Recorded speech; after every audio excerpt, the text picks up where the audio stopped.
Are we already started? Oh, I'm right on time to watch Taiwan live TV!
Hello everyone. How are you? Welcome to Taiwan. Never fails. Welcome to another enthralling episode of Late Night. Been really sick and not feeling too well at all. I'm at Wenwen's place. I'm in a different seat. I normally sit back there. I decided to sit further in. Let me do this a little bit better. Anyway, tonight I got some bacon wraps. Largo, things are doing pretty good. A lot better than they were. Thank you. Welcome on YouTube. Thank you.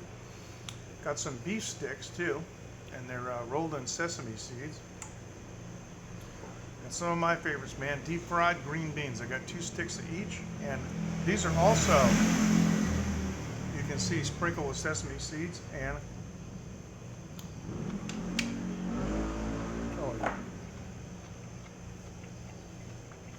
Taiwan peanuts, really good. And I got my signature rum. Now, before we go any further, I want to thank my video, iVideo.com sponsor, iVideo.com.tw. This is a Wi-Fi battery bank. This thing runs all day. 4G connectivity, up to 12 different devices. So, go traveling with your family. And I'll get to that in a second. It's great if you're traveling with your family because you can all use one device. No wait at the airport. The arrangements for pickup and drop off are easy. If you look in the description or a profile, depending on the platform, you get 10% off. Now, we're broadcasting on DLive, Periscope, and YouTube. Now,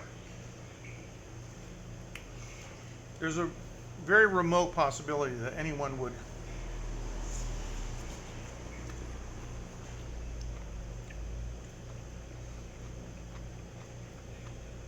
watch this stream and be able to tell them what I said, but I do have many Taiwanese viewers. Quite a number of them know Wenwen's place. I know Wenwen too, but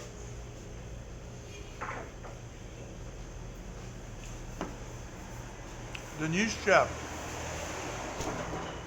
works really hard.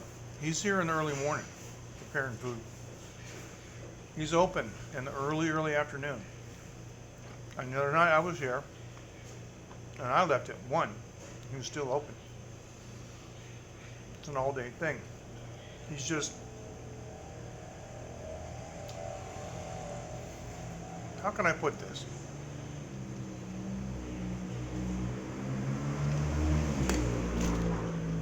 Personally, I don't prefer it. Hey, Dean, how are you? Nice to have you with us. Listen, I want to give everybody a fist bump all the way around. Always a pleasure to have you, Dean. Don't see you too often.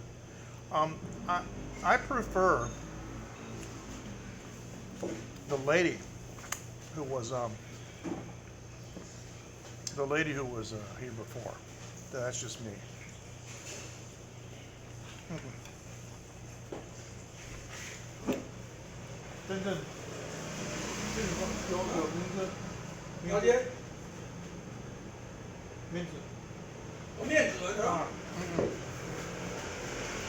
Flies. Do I have any tissues? What my Facebook?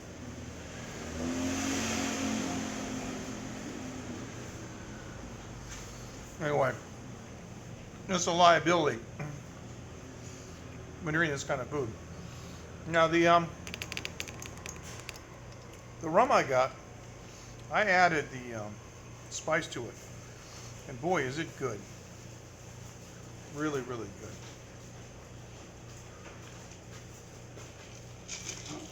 Oh, shit. And it's cinnamon, and it's Ceylon cinnamon, so there's none of that chemical compound in it, that causes the liver damage, but it has all the anti-diabetic properties, which is really good for people like me trying to control blood sugar, which is almost anybody practically these days, especially over 50, and certainly over 60.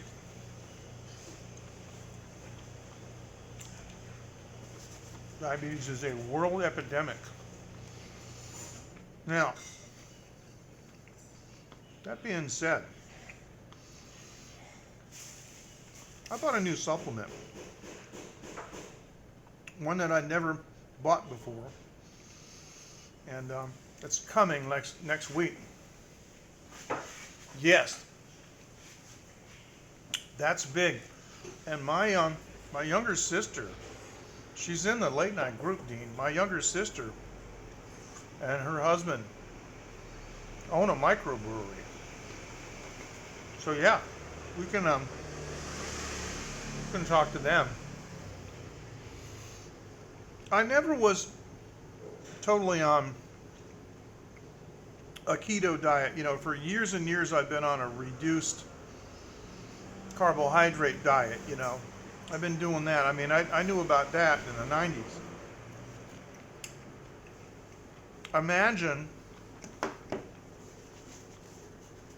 living in the mid-90s, knowing that carbohydrates are the problem, but hearing people say, no fat, no fat, low fat, low fat.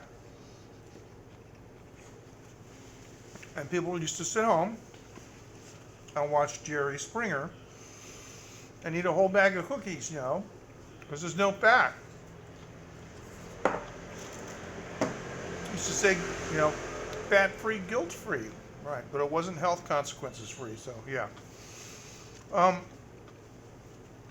Like tonight, you see, the only thing that I've got really with any carbohydrate load at all is peanuts, but the glycemic load on peanuts is really low. I got green beans, beef and pork, and rum doesn't even have a measurable glycemic load unless it has added sugar, and this does not. The only thing I did was I poured a mess, and I mean a lot. Let me show you. It's not even clear. I hear you.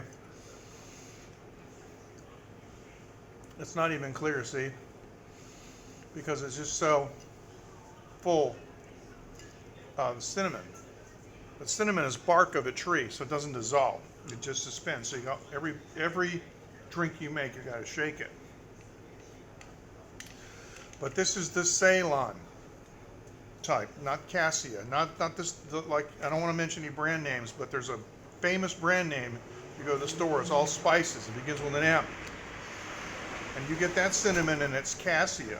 And the way you can tell it's Cassia is if you get cinnamon sticks and you can't break them with a jackhammer, that's Cassia.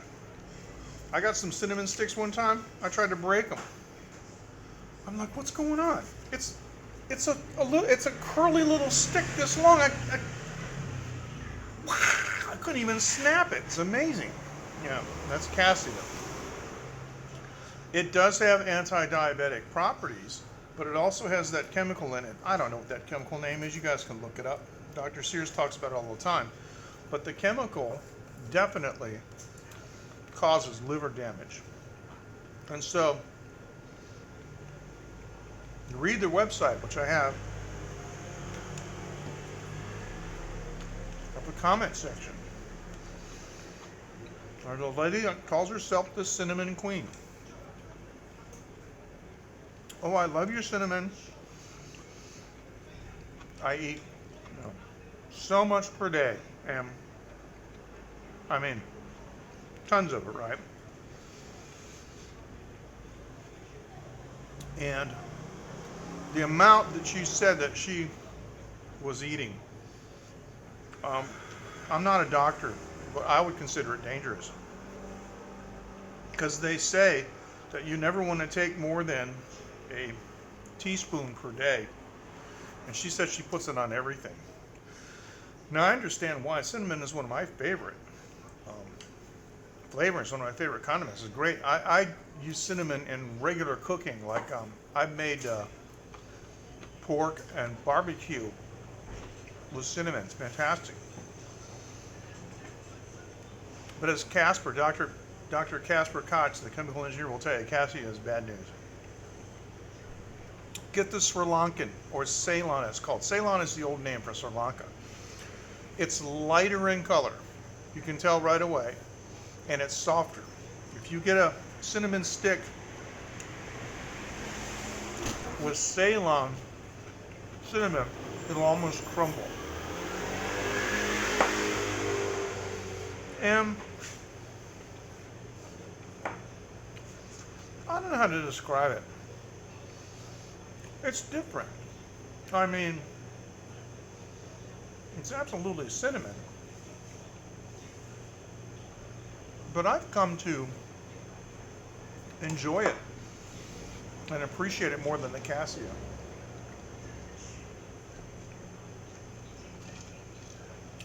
And you would have to ingest, I mean, grotesque amounts to do any kind of damage at all. It is the bark of a tree, somewhat fibrous, but I probably put, I guess, in measurements everybody can understand, I probably put about a tablespoon and a half in here. Matthew, it's going great. Nice to see you guys. Nice to see you. Nice to have you with us. Now, for those of you who didn't hear me the other day, I got a little Bootsy update. We have a new manufacturer. And we're going online real soon. The initial production run will be over 50,000 bottles. And you should be able to buy it, order it online by, at the latest, mid-February. But we're thinking end of January is probably doable. Now, for those of you who watch this show, we're going to have a special deal. We're going to have a coupon code. Now,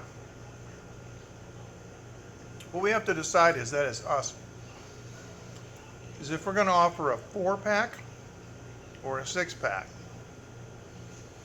Now, there are a number of you that have had the sauce, and I'd like to hear what you folks would weigh in on your opinion, whether it should be a 4-pack or a 6-pack. It's my opinion it should be a 6-pack.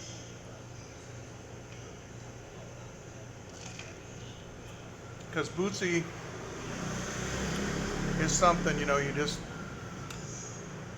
got to put it on everything. Dean, how are you? Welcome on Periscope, fist bump. I'm finally feeling like a human being. Green bean sticks, look at this. With sesame. beef stick with sesame on.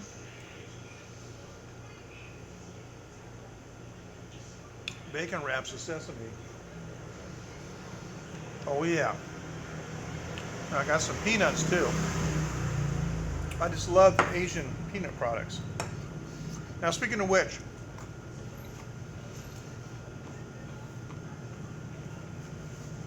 is it? What's the temperature? Here it's about 19, maybe 20. I'm going to be meeting with Andrea soon, probably next week. We're going to plan the show out. And we're going to plan the dishes. One of the things I'm going to be making is in a wok, Chinese style, bootsy garlic peanuts. Okay, you're not going to believe it. Whoops. This is why you don't. This is why whenever you do ads on TV, 14F, that's low, man. Way below freezing. That's why when you do ads on TV, the cup's always empty. Remember that. Sometimes you can tell because they turn it up too much. 1 degree C in Ohio. That's 1 degree above freezing. Pretty darn cold. What elevation are you guys at? Degrees above north. Bootsy garlic peanuts in the wok. We're going to start out with raw peanuts, and we're going to cook them in oil in the wok. You don't want to miss that. Now, if everything converges like it's supposed to, I should be able to debut my new single, my new recording at the same time.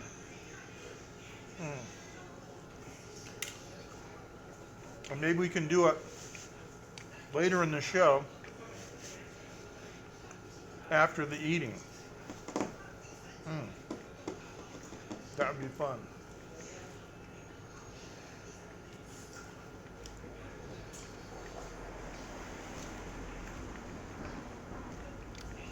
$43, yeah. Okay, I was 41 in New Hampshire where I was. It goes up higher, to the Canada, but where I'm sitting here in Sinchu, we're almost even with the bottom of the Keys in Key West. Where I'm sitting is 25 degrees.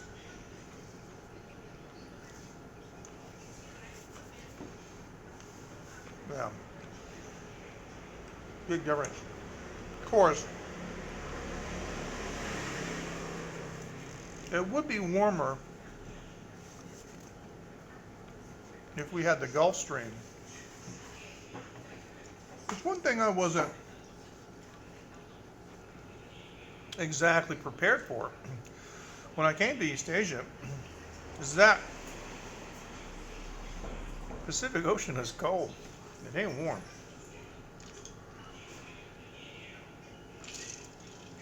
The South Pacific is, but around here, it ain't warm at all.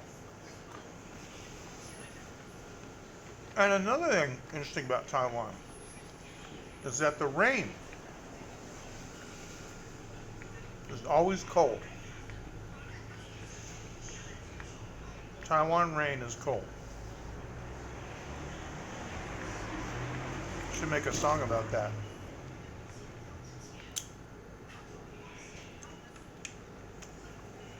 What do you think? Make a song about that.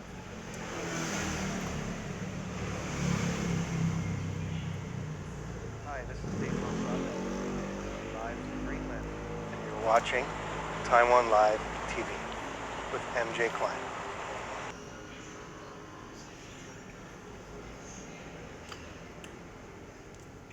Thank you, Dave. I just love that. I love that. And I want to say thank you so much. And I want to say I love all you guys. See, we can do that here because it's Taiwan and we can get away with this kind of stuff, you know. But what we can do is if we want to get into a festive mood, we can add like a little party atmosphere to it. So there you go.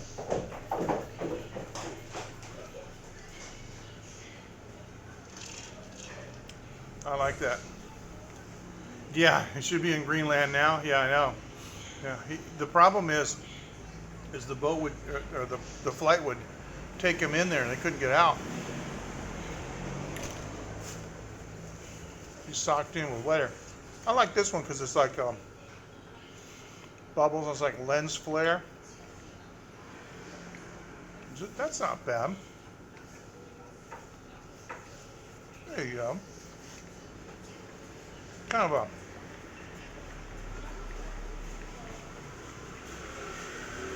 maybe a Southeast Asian motif.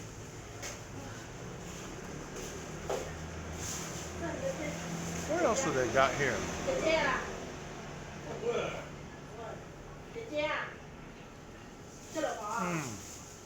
Oh, look at this one. That's interesting.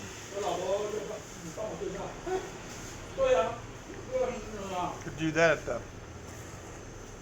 at the karaoke. What do you think?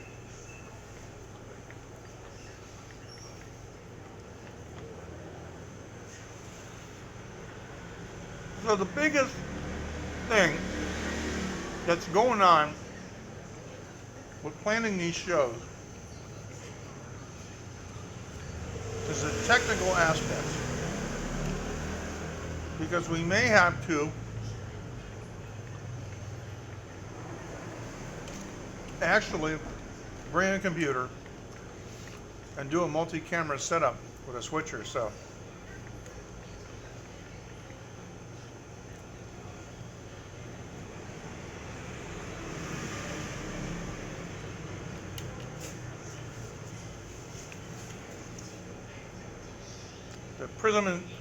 the prism. Hey Mike, how are you?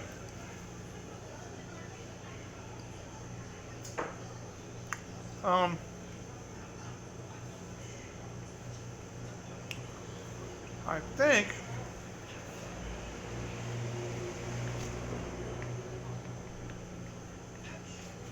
you mean this one?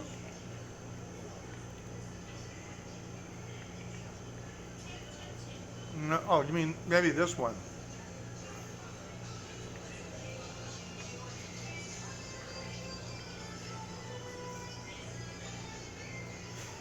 Now, if you can make yourself have the same characteristics on both sides of your face, it doesn't really look like you. You got to have one side different than the other. Bizarre. These do a pseudo 3D.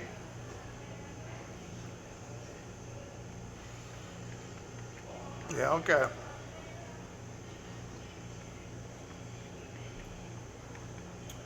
Yeah, these do is like a pseudo 3D. Now, this is the one that's mirrored top to bottom, and that's got, you know, just a lens flare. But these, I believe, are if you have the anaglyph glasses, especially like this one, if you have the anaglyph glasses, I think you can get.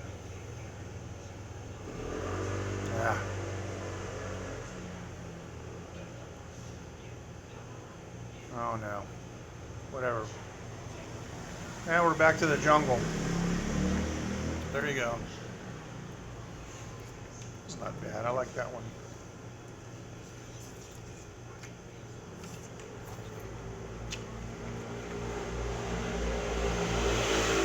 It has its uses.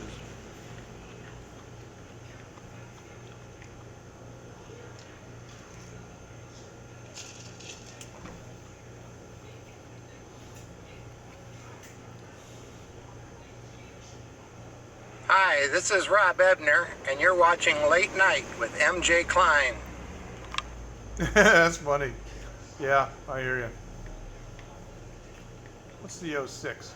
What's the 06 one? My name is Ken Rod, and you're watching Late Night with MJ Klein.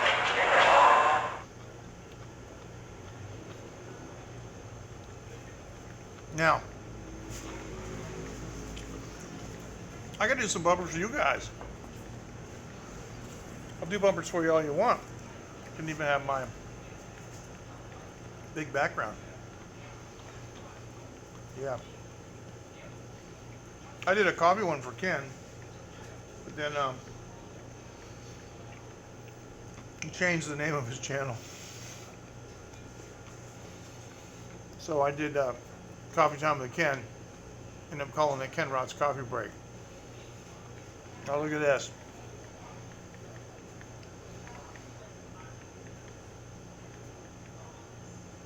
Oh boy.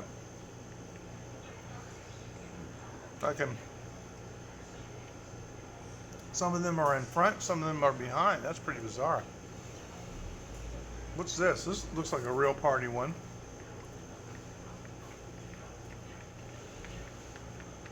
It's taking a second to load these. Wow. Now, I'm in front on this side and behind. Oh, these are the anaglyphs. These are the ones that do, like, if you've got red-green glasses, I think, if you've got those, red-green glasses, because I did do a test. As I move, it chases. I do have a pair of anaglyph glasses, and it works. It makes a rudimentary 3D. Now, it's the one that I would never use, but there it is. Now they do have some funny faces. Just stuff like this. But first of all, let me go to here.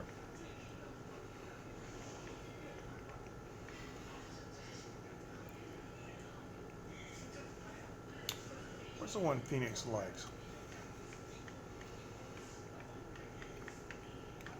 Anyway, you can just, do silly stuff like with the glasses on and things. There's one here that I really like, though. I gotta show you this one. Now, you haven't seen this one. Ready? Now, what this one does is, it puts a little robot controller on top of my head. So when I see something and I want to destroy it, open my mouth.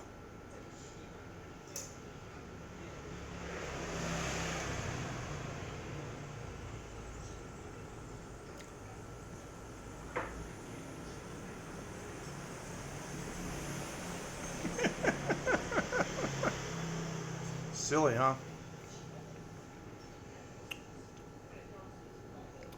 I can't think of a use for those, except what we're doing, so.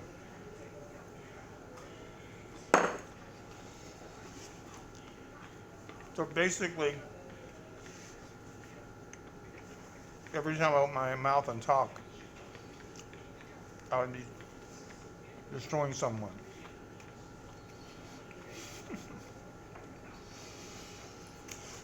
You know what? I know, which is a lot. I haven't checked DLive in a while, and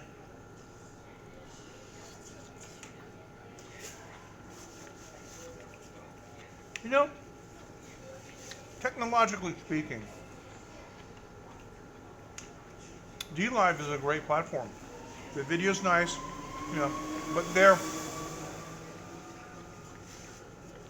they got their eggs in a gaming basket, and the problem is,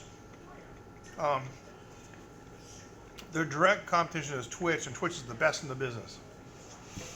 So if you're going to go up against the best in the business, you got to have a lot of money. know what you're doing, but you gotta have the resources.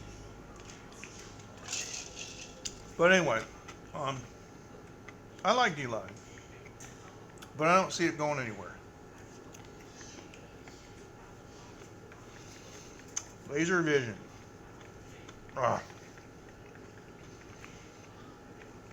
can't log in.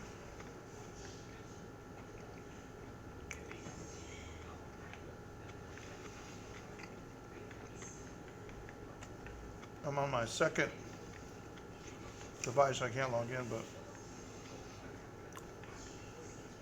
wow, somebody just followed me. You know, the video on D-Live is very, very, very good. So if you guys are on D-Live, I mean, please check it out and send me a message and let me know what you think of it. But I have the D-Live comments right here, from here to here, in the center to differentiate them from down here, which is where I have the Periscope and YouTube combined through Streamlabs. Now Streamlabs is a whole nother subject.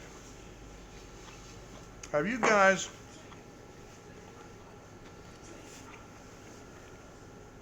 even seen Streamlabs? Right, Joe, thank you. I appreciate it. Okay.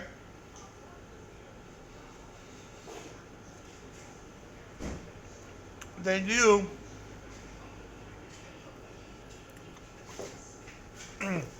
because the record companies haven't found them yet. They eventually will.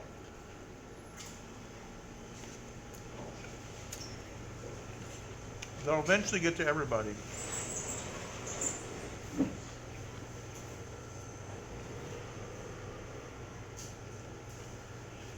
Thank you for checking in on D-Live. I like it. I like D-Live. But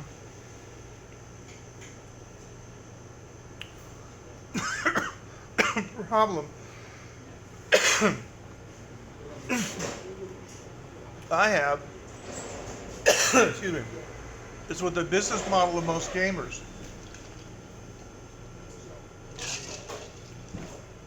You know, they got a $4,000 gaming machine, $2,000 worth of peripherals,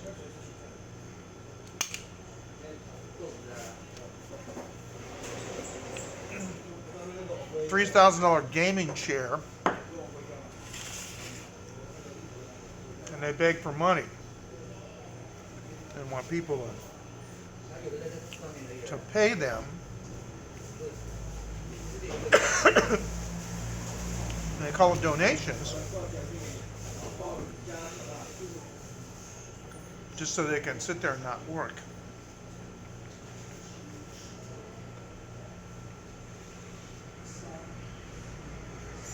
And particularly, nice-looking females can do that. I can't. Yeah, give me money to watch me.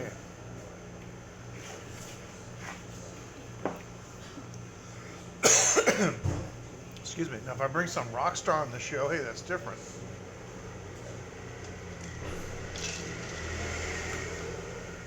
The light back there is more yellow. These are super white. It's really doing a number on the white balance. It usually looks better back there. Sorry, something went down the wrong pipe. But have you guys seen the Streamlabs mobile app?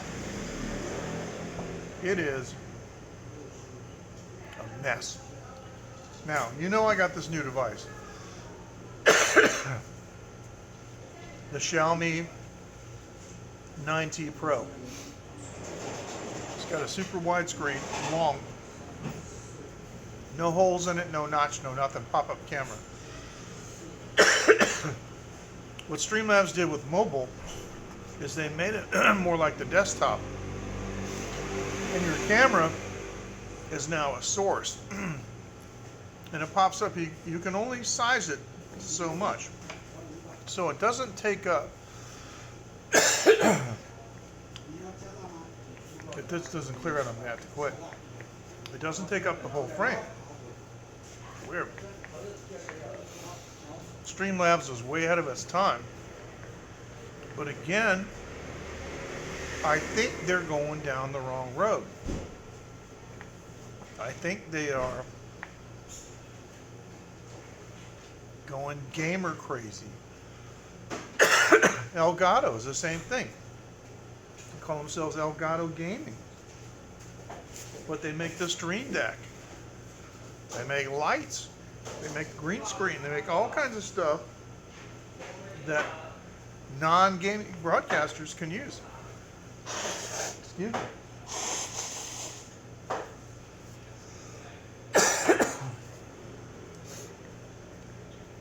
But they call themselves Elgato Gaming. Oh well.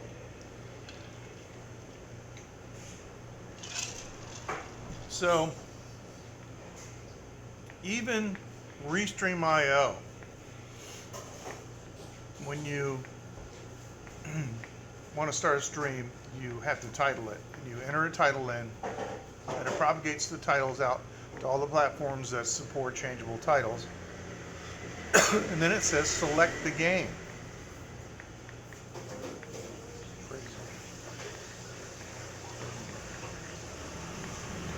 And I really don't get it. I mean, it's not because I'm old. I remember when video games came out. I had the arcade version of Battletank. I mean, the big monster game with the periscope and the controls in my house in the 80s. I'm not against video games, but they're violent. And I told you this before about my roommate, and he and I had this discussion, but I stumbled across a channel and didn't know what it was. And a lady was playing a game, and they're on a farm, and somebody drove a pickup truck by. And then the next thing I see is the gun coming up, and boom, she just shot the pickup truck for like no reason. See, when I was in the States, I actually carried a gun. I had a pistol permit for my town. I had to apply for it. I'm not familiar with that one. That sounds interesting. I like intellectual games, but not ones you have to just fight and battle and use superpowers and stuff. But I carried a gun. I belonged to a gun club. I took hunter education. I was trained, in the morality of carrying a gun. I know anti-gun people don't think there is a morality. There is. And the morality, especially in hunting, when it's proper and improper, moral and immoral to take a shot. First of all, you don't shoot anything unless you intend to eat it. And you don't shoot anything unless you know in your mind you've got a high probability of a quick kill. Because the worst thing you can do is shoot an animal the wrong way, like in the gut, and it wanders off for 3 or 4 days and suffers horribly and dies, and you caused a tremendous suffering of a life, and then you didn't harvest the meat. And so, like when I see these first-person shooters, and I see some of these games that people play, I can't watch it. It's like a porn movie. It's just a kind of unnatural gratification that doesn't exist unless you do something perverted. And the thing is the violence is just for no reason. And these people obviously have, in my opinion, it appears that they have no real firearms experience. They've never been trained. They haven't gone to a gun range. They haven't gone through a safety checklist and understand, the reason that you would shoot somebody. And So that's just how I see it.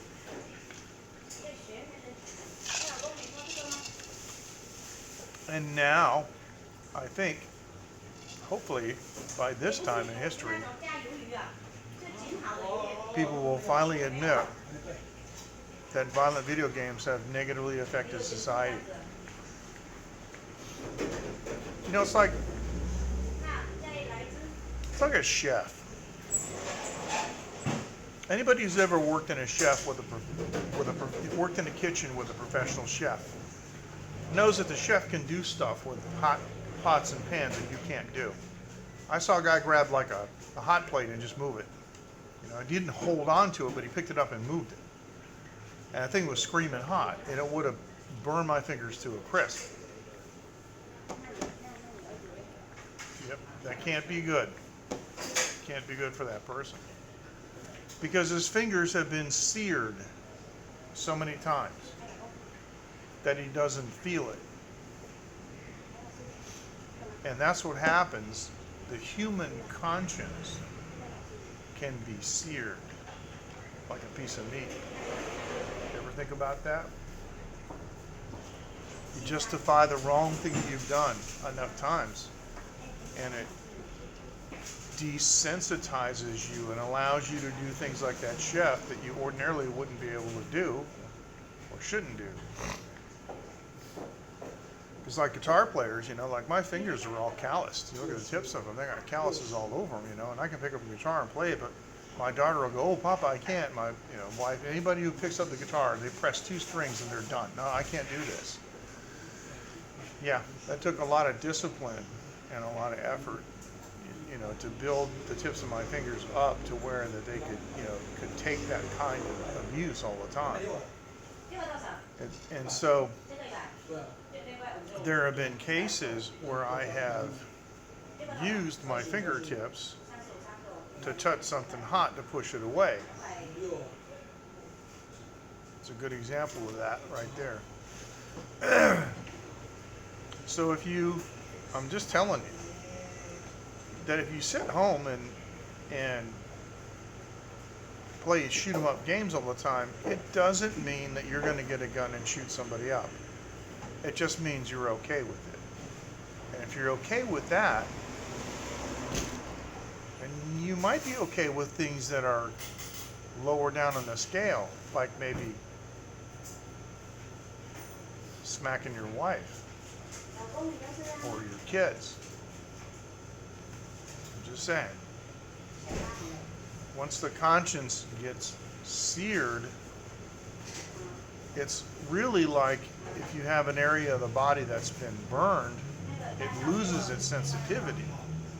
Those of you who have been severely burned know what I'm talking about. You got no more feeling in that part of your hand or your foot or your leg or wherever it was. You can't do any sensitive feeling with that. And so, yeah. Anyway, we always get off on these interesting topics. I notice everybody's quiet. Maybe because you're listening, or maybe because you think I'm full of it and you've stopped watching. But this is why I miss having a talk show. So I got a question for you guys, because it's 2020, it's a new year. We're going to do some new things. I got a question. Now, I realize the United States isn't the whole world. I'm going to put that out there only because it's the easiest thing for me to do. If I could give you guys a toll-free number to call in and be on the show, like on the phone in real time, not through the internet, not through Periscope, and any inherent delays or associated problems, but pick up the phone and you're on the air. Would you guys call in? Would that be a good thing? We could kind of do a late night, like a coast to coast or something. Of course, coast to coast Taiwan is just it's a 1-minute missile flight.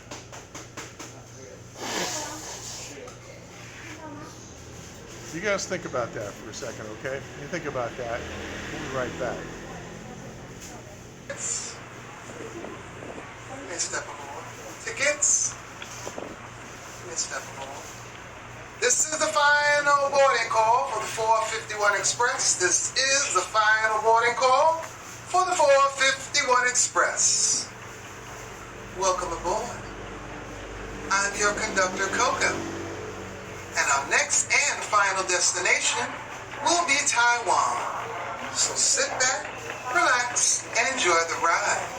Because you're on Late Night NJ Klein.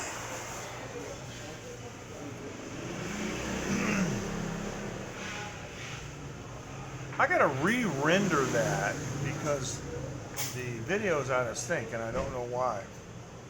But when she made it, it definitely was not. I'm gonna go back and redo that. All right, so what do you guys think about anything we talked about so far? What do you think? You think we have issues with? I gotta change the color balance on this. Video games and so forth. I'm just trying to find a cool. No, it's too cool. It's too cool as it is. F1. This is film. These are sepias. N1.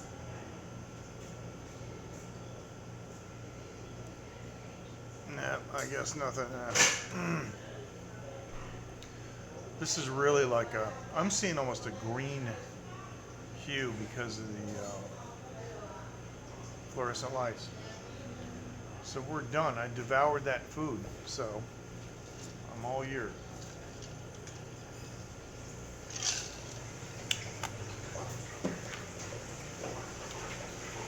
Anybody still here? Hello? Is this thing still on?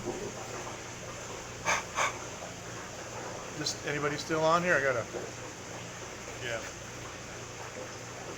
It's my leather jacket I bought in the Philippines for 50,000 pesos back in 2011. It's like glove leathers.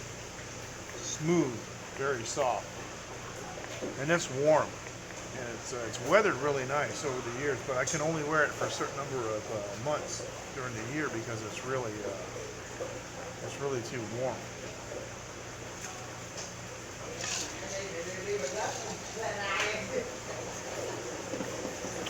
I'm not sure it's coming out here. You shine it better. Hi Coco, how you doing? How you doing? It's like Jeff Goldblum in the original Jurassic Park, you know, he's tapping on the camera going and wiping it off. That was bad. Alright, so I'm going to have a little more of this. Spice Rum. How are you doing, Coco? I was just telling people earlier a little bit about the, the Bootsy production schedule. I'm going to be meeting with Andreas. Hopefully next week we're going to plan out the show. We're going to plan several shots and we're going to plan some dishes. I can't wait to see what he's going to do. He did some barbecue chicken,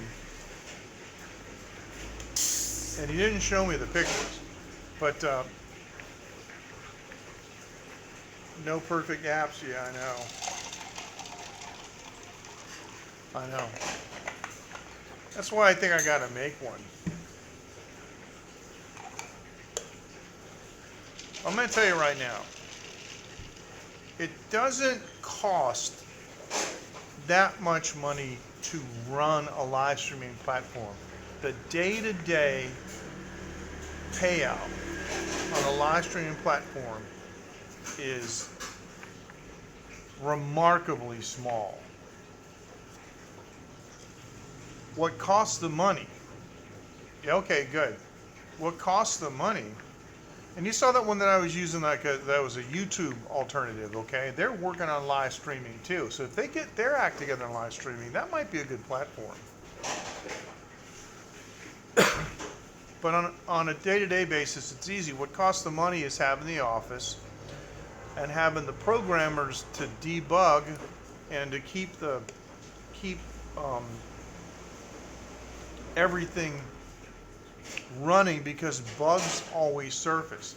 Like you can make what you think is the perfect app and say, okay, look, we're going to freeze this for a year. We're not going to add any new features for a year. And you're still going to be bug fixing because it's just the nature of the code. But of course, everybody knows my dream. My dream is to resurrect Broadcast. I just thought out of all the platforms, they had the most potential. But what they called debate mode wasn't fully implemented. That's where you could bring somebody on, kind of what Periscope is doing with voice, but you could bring somebody on with video. A lot of other apps are doing that. So there's nothing special in that. But 3 years ago when Broadcast did it, it was cutting edge. But in my opinion, the voice messages are more useful. Remember that? Because it could be like more like a talk show. But Coco, the question that I put out earlier was, if I create a toll-free number for people to call into the show, would people do it? Yeah, of course you can. Yeah, that's right, you can. You have to have the internet bandwidth, but yeah. You have to have the internet bandwidth. Now, Jake says that Prism, this app, Prism, is coming out with a desktop app. They're trying to compete. They're trying to compete with Streamlabs, and right now Streamlabs is a mess. Streamlabs Mobile, I think, is going to be unusable for me. Right now, the only single advantage. You mean Streamlabs is on mobile and desktop? Prism is he told me that it was coming on desktop. But yeah, the only real advantage to Streamlabs right now is that it's stereo. Prism is mono. I had many discussions with them. Skype is almost free, but try to live stream on it. It's not a live streaming app. Look, if you want to, if you just want to do about YouNow. Oh, okay. Yeah, YouNow. I couldn't get YouNow to work in. I tried YouNow a long time ago. I tried YouNow with Restream. It doesn't work. I remember, I tried a YouNow stream with Restream, and I had 512 starts and stops. It just didn't. It never went. Sorry, I missed that you were talking about YouNow. I'm sorry. The first time I used YouNow, I used my gimbal, and it was in landscape mode. Good. And people said they turned their phone sideways so they could see it. And then after I looked at the recorded video, it was backwards. On my rear camera, it was backwards. So.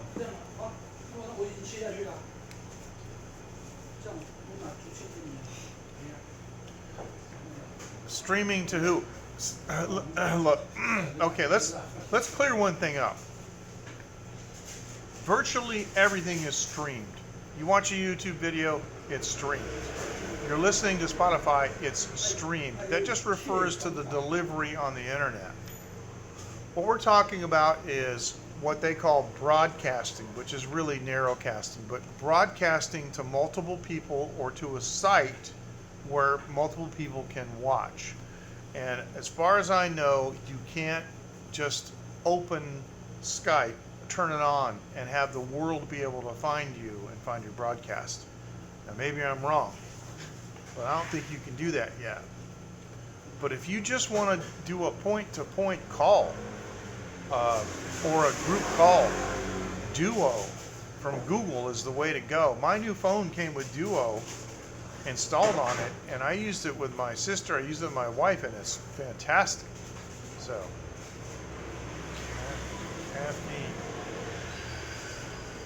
caffeine.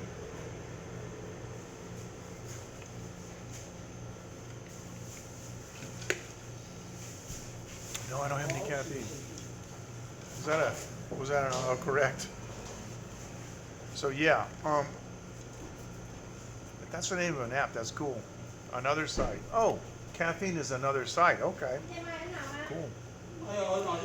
Well, Coco, you are in our live streaming tech group. I mean, you gotta give this up. You gotta give this information up. Come on. Gotta let us know. Sounded like Wenwen's sister. Yeah, we'll have to check that out. I'm willing to go back and take a look at you now. I'm surprised that they're still around. I really am. Because they, anyway, Meerkat turned into House Party. House Party was fun, but it didn't last very long. But yeah, I'll check out you live. Yeah, good. Well, that's how I found Broadcast. I found Broadcast just by looking around and yeah, it's too bad. It's sad they're gone. But everything they said they have every one of the broadcasts ever done on the platform, and it's less than a terabyte of data. Every broadcast.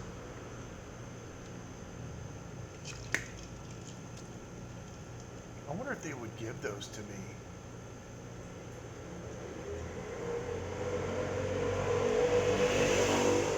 That would make a fun replay. Yeah. See, back then we didn't have the ability like we do now to burn to the screen, So, that'd be something. See, Broadcast was going to come out with a desktop version too. That was on their timeline. They told me that a long time ago. I need to talk to Jake anyway about Streamlabs and what's going on with them, and about stereo, because I really want them to upgrade Prism to stereo to use both mics. Because that's fantastic. And I want to see how their desktop app is going.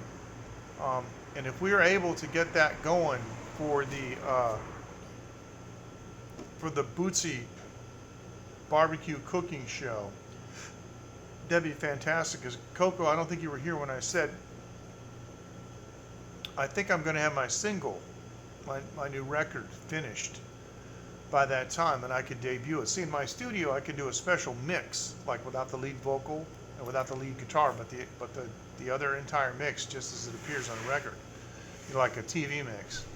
And I could just do the lead vocal and lead guitar right there on the stream. I think that would be very, very cool. So anyway, I got to think about that.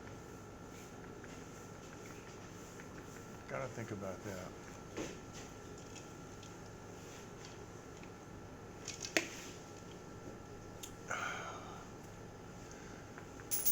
I've got another machine, portable machine that I could bring and use to run Streamlabs and hook up cameras and do switching.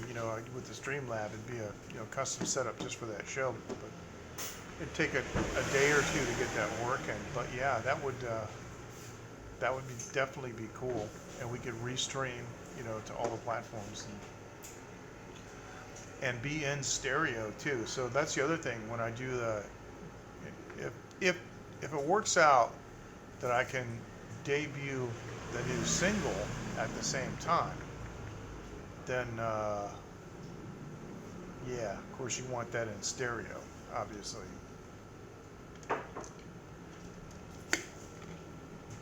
So there's a lot coming up and a lot to plan.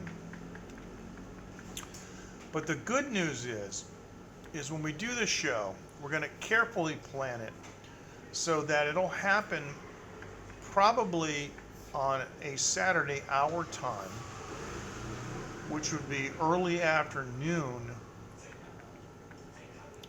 So it'll kind of favor like people who stay up late night on Friday night in the U.S.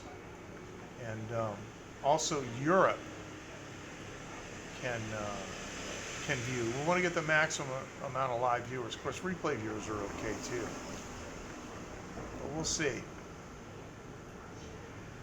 And the first bottles of Bootsy that are coming out are going to have information about BootsyBarbecue.tv and also about my recording project too. So that's going to be more advertising.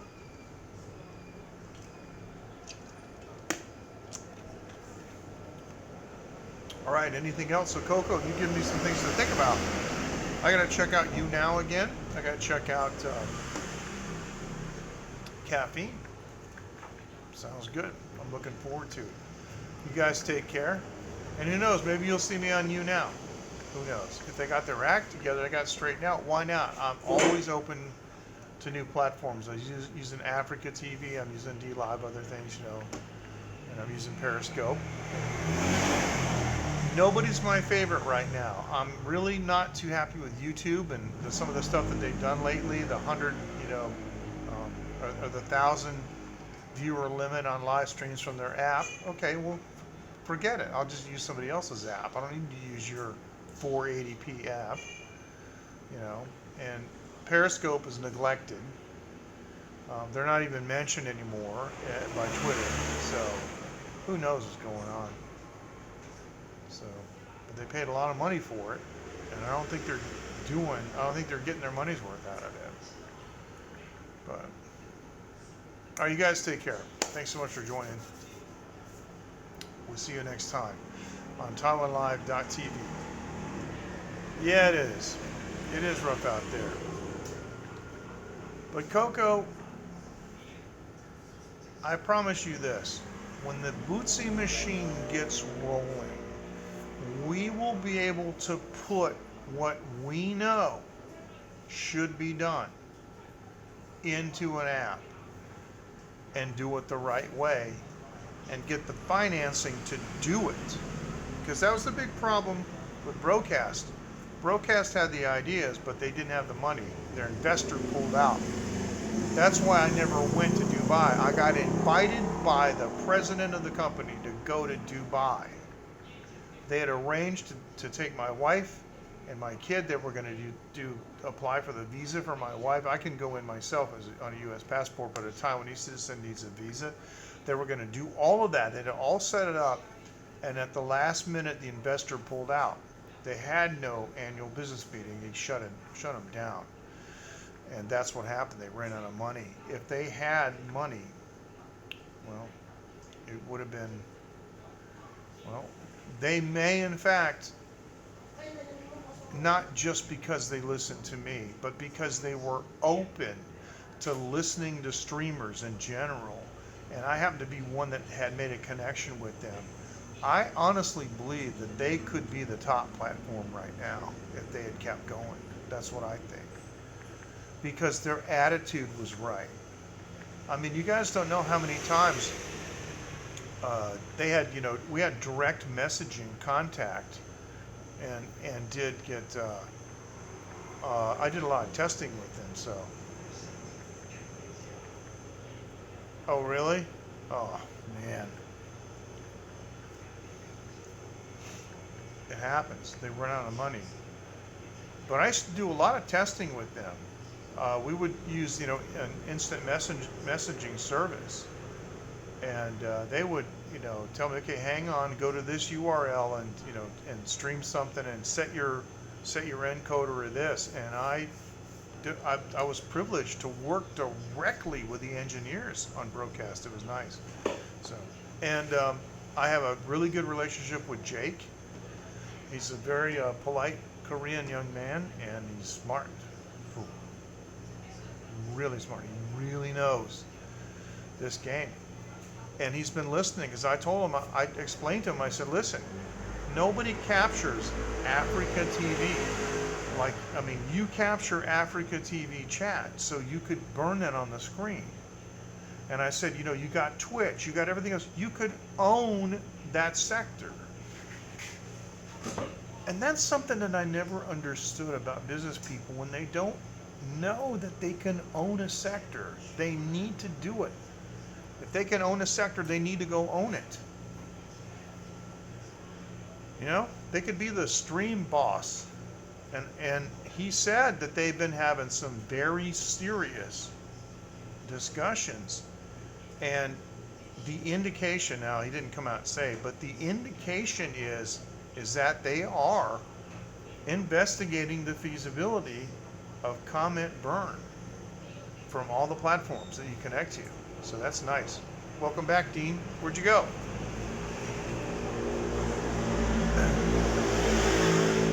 And did you leave the fan on?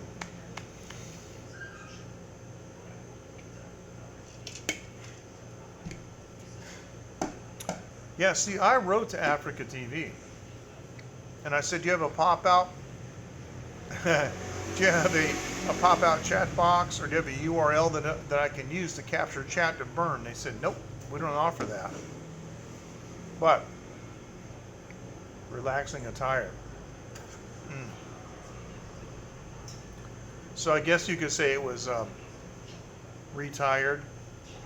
Okay. Oh, actually that works for relaxing or replacing. Good, retired, okay.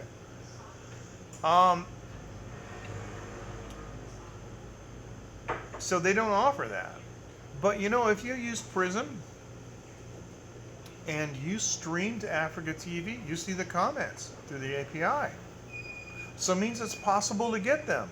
When I restream directly to YouTube and directly to Periscope or any one of those connected, you know, even Twitch, I see comments natively from Twitch on the screen. I see them, you don't, because they're not burned. And that's what I told Jake, as I said, you guys already got it, you just need to make it burn on the stream. And they didn't see that as an opportunity. And I explained to him, I said, you got to be kidding me. Nobody burns Africa TV comments because they can't get them. And even he admitted, he said that all the big Korean BJs, by the way, that means broadcast jock. The Koreans use some terms that we don't use. So like we might say a VJ, a video jock. They say a broadcast jock. So all the Korean BJs on live streaming, these guys and these BJs, regardless of their male or female, they use, and he said, third-party chat apps like Streamlabs. And I explained to him, because I love Streamlabs. I love Myra at Streamlabs. She's been very, very helpful to me and so forth. But you got to go where the action is, baby. You know, so that was a show in 1968, where the action is. And if you're on another channel, then you weren't where the action is. And you got to use whatever tool works for you. And it benefits them when you tell them that things aren't working, if they can make changes that, you know, that will line up to what you want to do. And if it doesn't, then you go someplace else, and there's no need to badmouth them or nothing. They do what they're doing. That's fine. That's cool. But I told Jake, I said, listen, hey, John, how you doing, man? Nice to see you. Fist bump. But I told Jake, I said, listen, if all these Korean BJs are using third-party chat apps, but your app, Prism, captures 100% of all the connected platforms that you're broadcasting to simultaneously through API calls, why on earth would you not offer to burn that to the stream? Yes, it has been a long time. I've been keeping up with what you're doing, and boy, your kid sure is cute. Oh my goodness. But yeah, I was really glad to see, you know, on your last trip there in Hong Kong, that things, at least where you were, had settled down.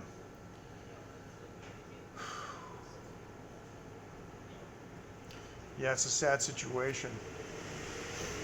And I've been reading some commentary on the effect of the Hong Kong situation here on our Taiwan elections coming up, but I know you're not political, and I'm not political either. We just know about it, but yeah. Yeah. Yeah, plus he's a boy. At that age anyway they are, but plus he's a boy. And you know, boys are active, so. Anyway, it's going to be hard to. It's going to be hard, John. With my daughter in private school, it's going to be very hard for us to come see you. I want to go back to Thailand so bad, and of course, if I go to Thailand, I'm coming up to see you, man. Because I think I located your house within 100 meters based on your you did a scope, and you showed the house and everything is being built, and you had precise location on, and you know me and maps. But no, I really would like to get out. It's hard for me to do anything.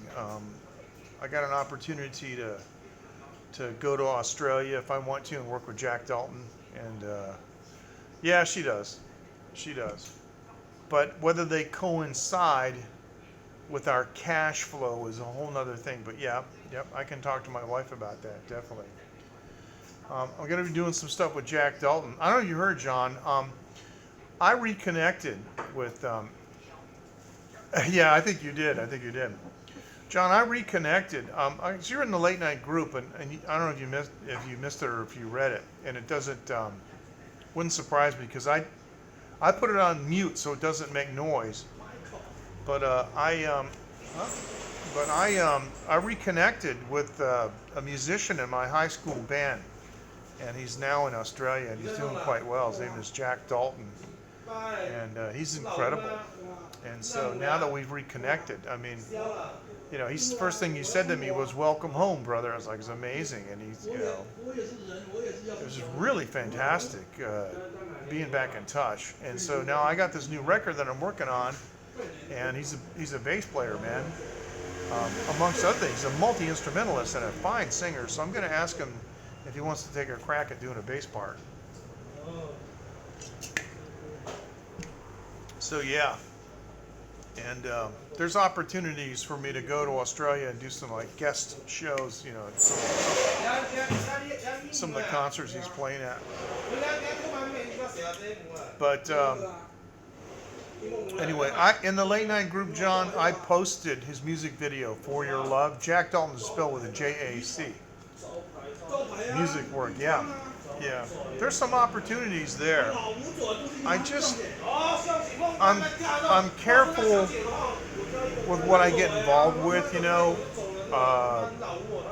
that it doesn't get out of control, and that it doesn't take up, too much of my time. I got responsibilities that I have to take care of, and I don't want to go on the road for 10 months, even 10 weeks. 3 or 4 weeks is okay, something like that.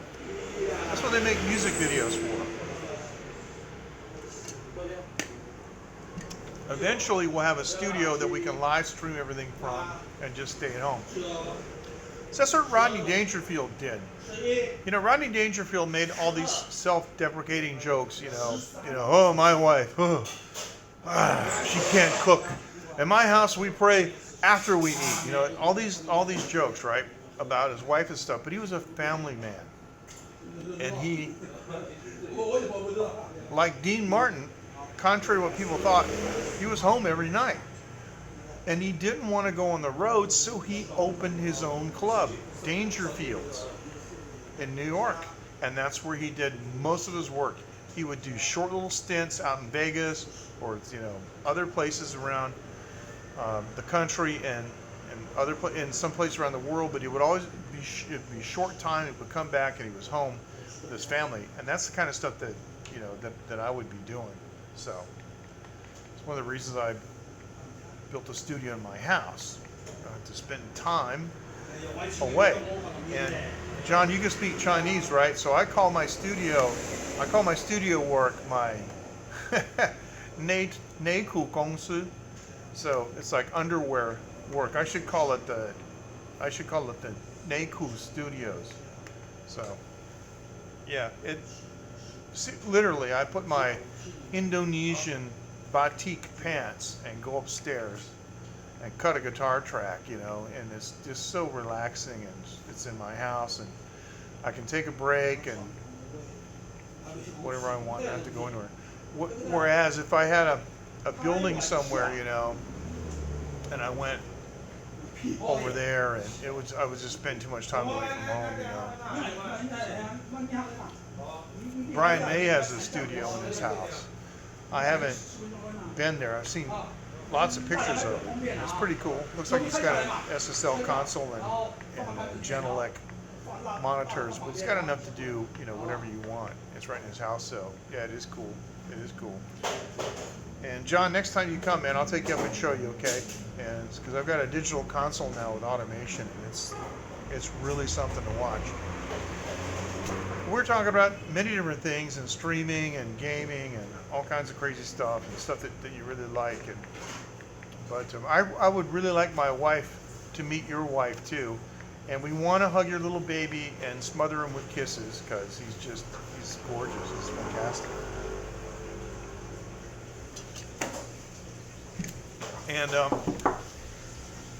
John, I don't think you ever met my daughter, did you? I don't think so. But Casper's met her, you know, a number of times.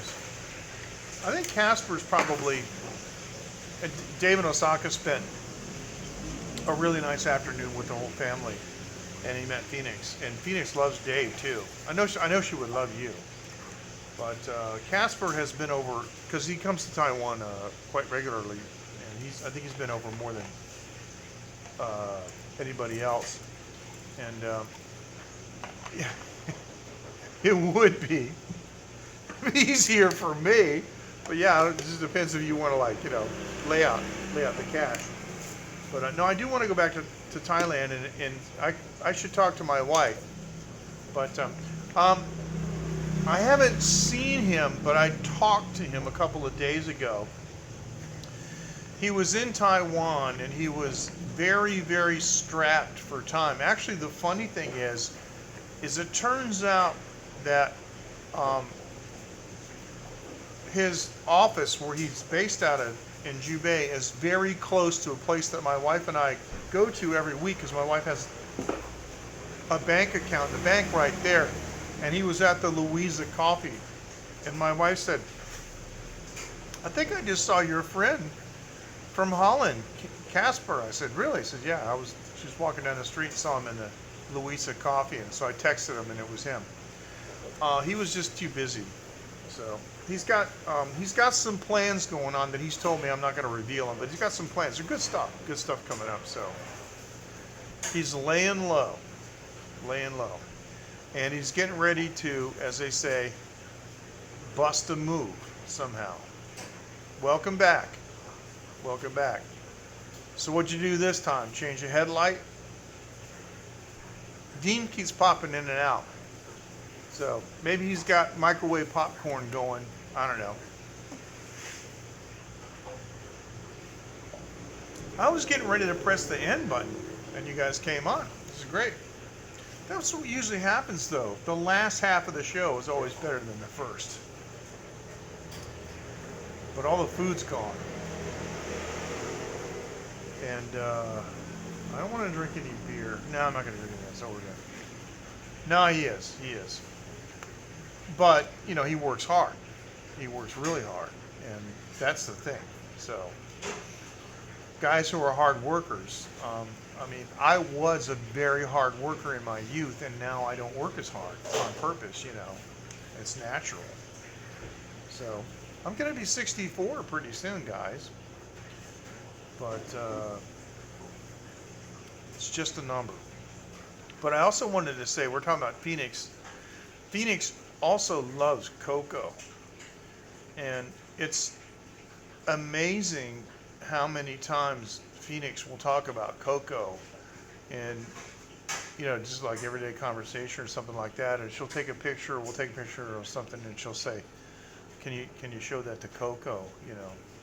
And I show Phoenix all of Coco's videos, and, you know, Coco's house is, well, let me put it to you this way. If I was going to have a kidney transplant, I would rather have it in Coco's kitchen.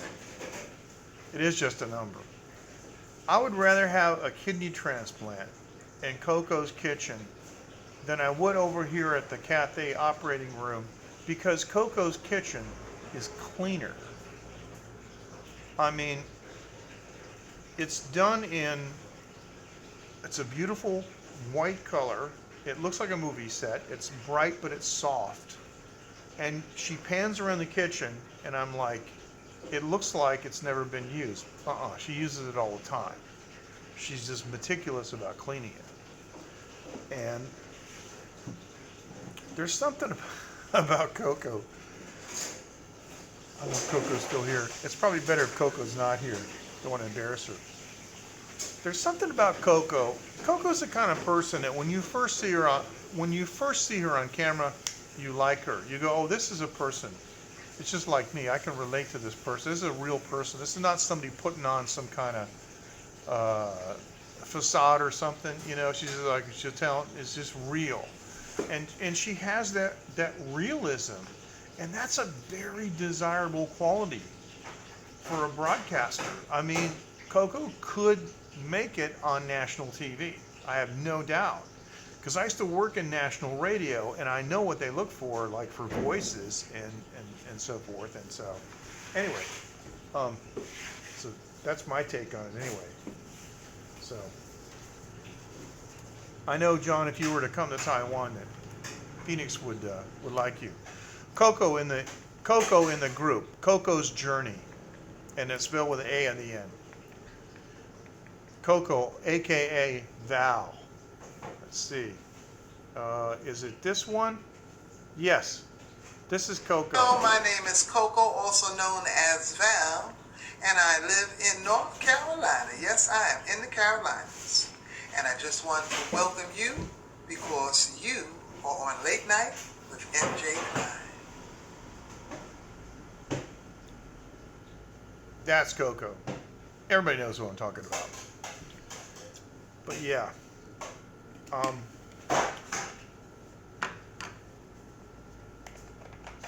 John, I know you're in the group, but you got to read the messages more. But seriously, you're one of the busiest men I know, so it's okay. You're off the hook, bro. It's okay. Fist bump. Yeah. You know, I know now is not the time because you need to be doing the stream and talking. But I really would like to hear, and I did hear some of it before because I was in one of your broadcasts where people were asking you about your B&B in Hong Kong. But I would really be interested to know. Yeah, you should. I'd be really interested to know how this whole, what do you call it, the troubles, the Hong Kong troubles. I do. I do know how it is. Of course I do. John, I mean, I'm in my older age now. When I was young, right? Yes, absolutely. I do. When I was younger, I was a lot busier as a record producer. I know I didn't have time for anything. I mean, there's a whole block, like a 20 years, where I didn't see any movies. I'll see a movie on TV and go, wow, this is cool. When did this come out? And it's like 20 years ago. I'm like, what, really? But yeah. But anyway, I forgot what I was going to say, but that's okay. It's not important. I always like the live interaction better. Oh, I know. I would really like to know what the movement. Okay. I would like to know what personal. I just popped the mic. What personal impact the movement has had on you. That would make a very interesting show. You should probably write it out. I'm just suggesting.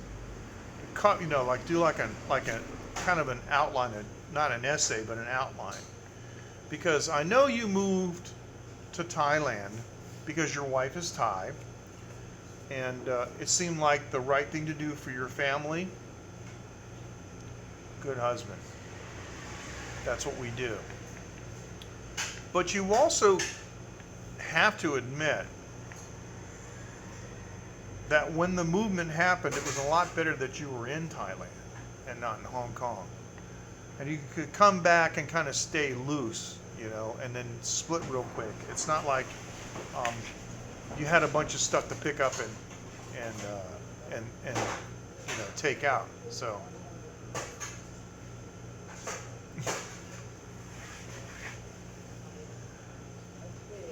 Dean, you got a wicked sense of humor, and I put the emphasis on the word wicked. But that would make an interesting, you know, What the Movement Has Cost Me by John Ho. I'd like to know what that is. It's pretty interesting. I really liked your house too. Excuse me.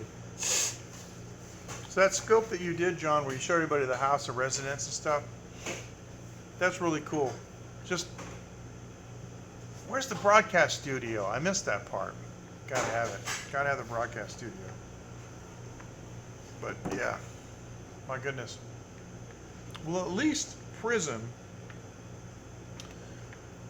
has a broadcast clock on it, and I know. I would always guess, how long have I been on? How long have I been on? Because even Periscope didn't tell you. That's the one thing I did like about broadcast, is they had the timer on the button, and so you would know how long you were on. You say, "Oh, I've been blabbing for 2 hours," but yeah. Anyway, now there's one thing I want to say before I go, and I'll stay if you guys want. We got a nice group. Always have a nice group. It's a small group. It's a tight group. It's a nice tight-knit group. But there are a couple people that are absolutely loyal, faithful followers of me. They watch every single stream that I make, and I never have an opportunity to interact with them. I'll just name a couple. Sozo.com. Can I give you a hug? I mean, Lady is another one. Leo is another one.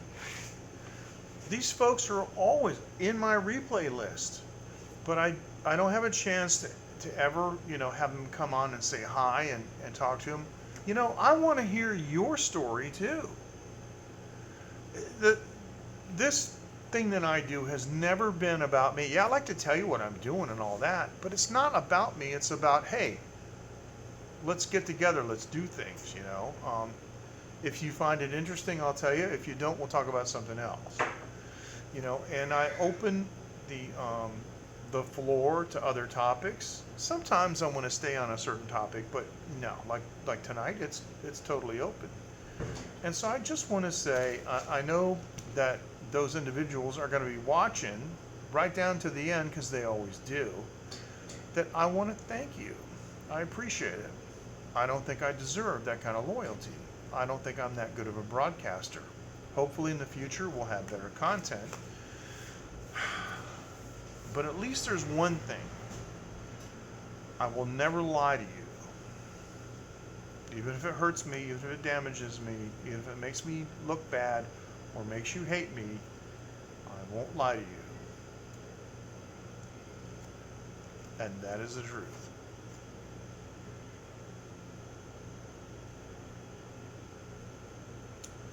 Now, that's pretty heavy. So let's lighten it up a little bit.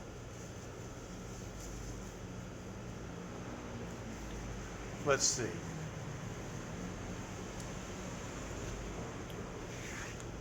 You know what kind of jokes they tell in Taiwan? I told you the jokes about 6, right? This means 6, you know, and then this means 3, like okay. I told you those jokes, right? Well, in Taiwan, running red lights is an epidemic. I think it is. I think it's of paramount importance. Truth is everything. And as soon as I meet somebody that says something like, well, is that your truth or is that my truth? I know that they're deceptive. Truth is truth. There's only one truth. Truth is, there are no degrees of truth. And there's no such thing as a white lie. Anyway, running red lights is epidemic, so. Yeah, I would agree with that. I would agree with that a lot. Although I'm not real sure that I have a face for TV. Henry used to tell me that he would throw me up on the 60-inch TV and then I would want to back away a little bit. But, yeah. So running red lights is epidemic here. It's just a normal thing. And it's bad because they run the red lights on one side and then the scooters jump the green lights on the other side, so you always end up with collisions. But there's a Taiwanese joke, and it goes like this. A guy runs a red light, and up ahead is a cop. And in here, this means stop. Go like this. So he stops. And the passenger rolls down the window. And the cop says, I guess you didn't see the red light, huh? And the guy says, no, I just didn't see you. And that works in any language. Yeah, so some Taiwanese jokes are pretty funny. But they have some of the dumbest games, like the wind blows. So, anyway, my wife and Phoenix play a card game in Chinese, and Phoenix and I played it the other night in English. In Chinese, a regular deck of playing cards. I'm going to make a stereotypical statement. That's the chef, the boss lady from next door. She's Vietnamese, and Vietnamese don't talk. They yell. They yell everything. I mean, you heard her. They yell like crazy. She's a yeller. A deck of 52 cards. If you start with the ace, that's 1. And then there's the 2 through 10. Then 11 is the jack, 12 is the queen, and 13 is the king. So the name of the game is called Heart Attack. And what you do is you take the cards and you divide them up evenly to 2 people. 26 cards and 26 cards. Now anybody can play this. So just listen to this description and you'll be able to play Heart Attack, and it's really fun. So somebody goes first. By some method you determine who goes first. And they take the first card and they go 1 and they put it down. Now, the next person puts their card down and goes 2. And then the next person goes 3 and 4. Now what the object is if the card value matches the number that you just said, you have to slam your hand down on the table like that and cover. Oh! So if they go 1 and it's a 10, and you go 2 and it's a 6, and they go 3 and it's a jack, and you go 4 and it is a 4, then you slam your hand down. They're trying to slam their hand down too. That's why it's called Heart Attack. Okay, and whoever slams their hand down first won that round, and the other person has to take that pile of cards and add it to theirs. The goal is to get rid of your cards. So that's how you play Heart Attack in Chinese. 1, 2, 3, 4, up to 13. Remember, ace is 1. What's hard for us in the English-speaking world is getting used to the jack, 11, queen, 12, king, 13. So go over that in your mind. Because we would say, jack, king, queen. We never assign numerical values to that. And the other thing that's weird is in all the card systems that I know, the ace is the highest. But in this particular case, the ace is the lowest. Ace is 1. Ace is not 14. It is a simple game. It's a real simple game. And so by my description of it, Dean, you understand it, right? But it's fantastic. So okay, here I'm gonna do a recap. 52 card deck. I don't know if you can play it with more than more than 2 people. I don't see why, but you divide the 52 card decks into 26 and 26. somebody goes first, and you just start, and you just count 1, 2, 3, 4. You go back and forth, and the faster you can go, the better it is, because it contributes to the heart attack effect, right? And my wife in Phoenix play this for hours, and they're just laughing and having a blast. It's so fun, and I like listening to them. And so last night, Phoenix said to me, well, there is a 10 card, right? There is a 10 numeric card, so Jack would be 11. See, the numeric cards are 2 through 10. Then there's an ace, there's a Jack, King, Queen. In this case, the ace is number 1. Okay? And so as you're throwing the cards down, okay? Now, let me tell you something.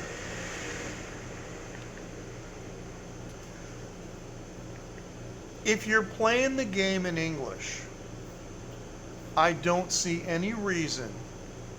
No, listen to me, Dean. If you're playing the game in English, I don't see any reason why you can't use English conventions. Why you couldn't go ace, 2, 3, 4, 5, 6, 7, 8, 9, 10, Jack, King, or Queen, and then King, and then go back to ace. There's no reason you can't do that.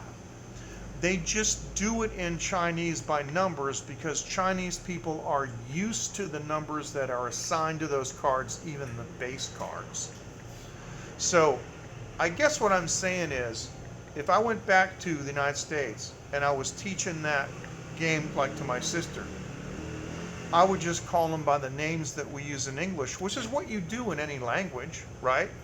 I mean, when I want a, sweet potato in Chinese, I don't say sweet potato, I say sweet potato in Chinese. So I call it whatever it is, right? And so I don't see anything wrong with getting a deck of cards. You can play heart attack and just go ace, 2, 3, 4, all the way to 10. And then instead of saying 11, just say Jack, Queen, King. And just remember that ace is the lowest. Because you got to have a 1. See, that's it. You got to have you got to start at 1, and so because the number cards are only 2 through 10, so that way the ace is the 1. So there you go. So how does that sound? You can do that, right? And make sure that you slam your hand down, boom, on the table.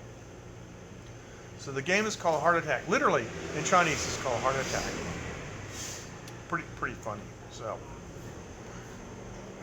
I think I should leave you with that. That sounds like a good point to leave the show on. And I just want to say I really missed Dave in Osaka tonight, but it's late. It's late in Japan. But Dave, when we don't see you, we miss you a lot, bro. And I did play your bumper earlier, and I thank you so much. So we'll see you guys. You take care, and I should upload the outro. Yes, that's right, 13. But again, Dean, if you want to use English conventions and just go 10, Jack, King, Queen, then back to 1, then you kind of eliminate having to remember that Jack is, 11. You know what I'm saying? That's probably what I would do. The reason I play it with numbers with Phoenix is because Phoenix has 2 dual first languages. One's English and one's Chinese. And she plays the game with mommy, so she associates that Jack with 11. E, and then the Queen, Sir, and then the King, San, and then the Ace, E, and then they go to San, Si. So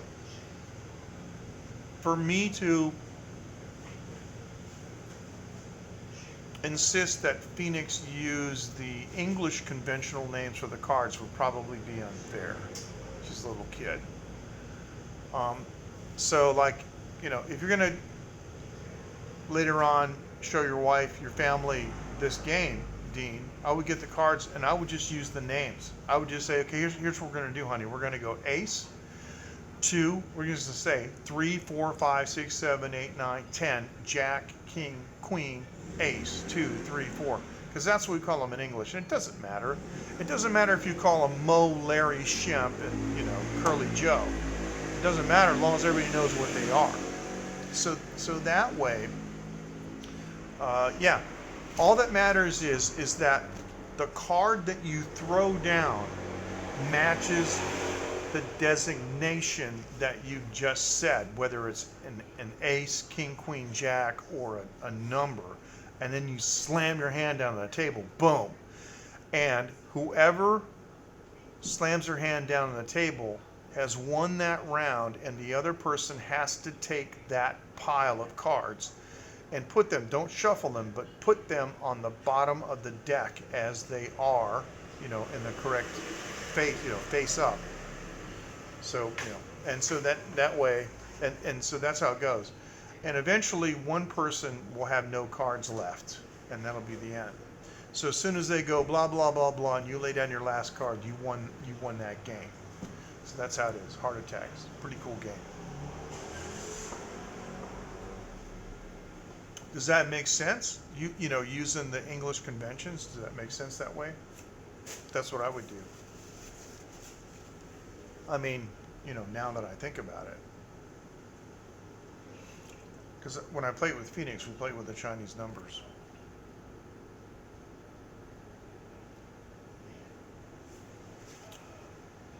I'll wait for your response. And I think we gotta go.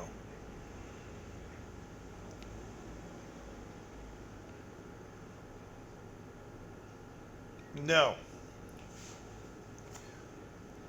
When the card goes down, if you say, if you one, okay, ace, 2, 3, 4, and whoever it is happens to lay a 4 down, you're both trying to slam your hand down on the card on the deck, on the cards on the table.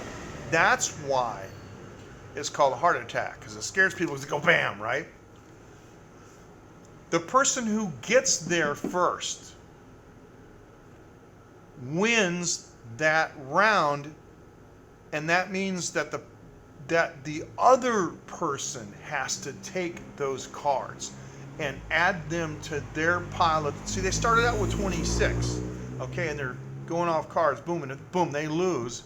Then they take all those cards, the cards that they put down and the cards that you put down, back in their deck, and it gets bigger. And then hopefully, you know, they'll win the next one. But whoever puts their hand down first on the cards controls it. They won. Okay, so you give those cards to the other person. Okay, that's how it works.